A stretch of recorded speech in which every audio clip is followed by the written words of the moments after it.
Hi! Good morning everyone! For today's video, mag-unboxing tayo ng padala ng aking friend from Nevada. So, ito ay dried fish lahat at may kasamang corned beef, yung favorite kong bida.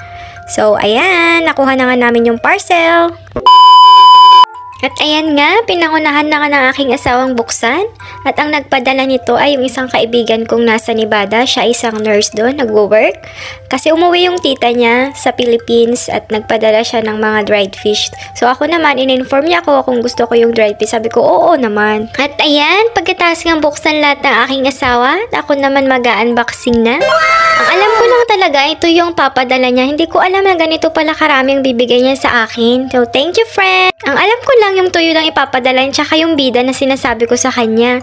Ang dami niya palang pinadala, hindi ko expect na ganito karami. Baka isang buong taon ko siguro ulamin to, dahil hindi naman nag-uulam si Kano ng dried fish. Kasi ayaw niya yung amoy, pero iwan ko lang pag naluto, baka gustuhin niya. Bali, 4 na klase pa ng pinadala ng aking friend. May dried squid, may espada, may tuyo. Parang sapsap ata yung isa kasi maliliit siya. Parang alam ko sapsap yon. At ito naman yung tuyo. Grabe, amoy pa lang, ulam na. Mapapadami na naman ang aking kain nito. Akala ko nga lang unti nga lang talaga bibigay sa akin ng aking friend. Napakadami pala.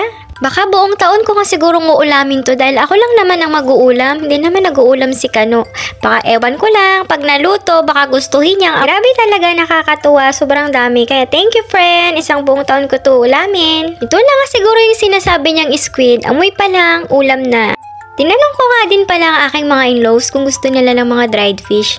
Parang hindi ata nila gusto, kaya sabi ko wag na nga lang. Ang ibibigay ko na lang sa kanila yung bida. Bibihira ka nga lang siguro makakita ng mga American na nag-uulam ng mga dried fish. At tama nga ako, squid nga talaga ang laman ng plastic na to. Ang bango. Amoy pa lang, ulam na. Takam na nga pala ako dyan.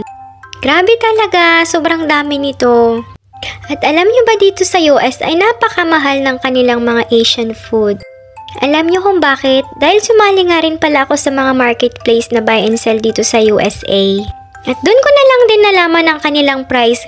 Grabe, times 10 ang price nila.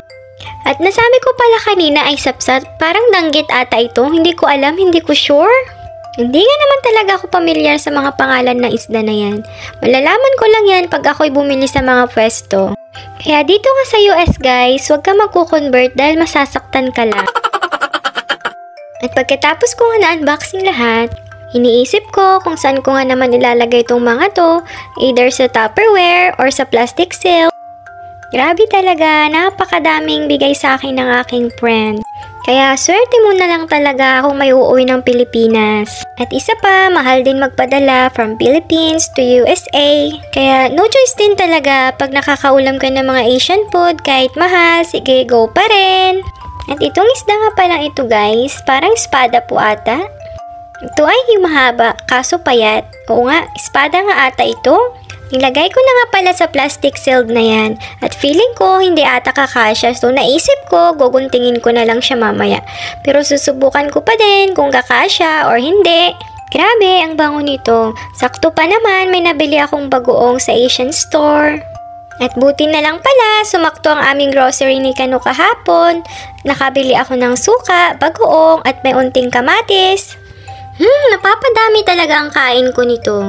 At alam niyo dito sa US guys, ang napansin ko lang, bibihira yung mga taong lumalabas sa kanilang bahay. Lagi silang nasa loob. Hindi kagaya sa Pilipinas, maraming marite. At dito pala sa US, napansin ko, mahirap kang makakita ng makakaibigan mo. Alam mo kung bakit? Dahil bibihira lang naman yung mga lumalabas. Kung lalabas man sila, ay mga nakasakay sa kanilang mga car.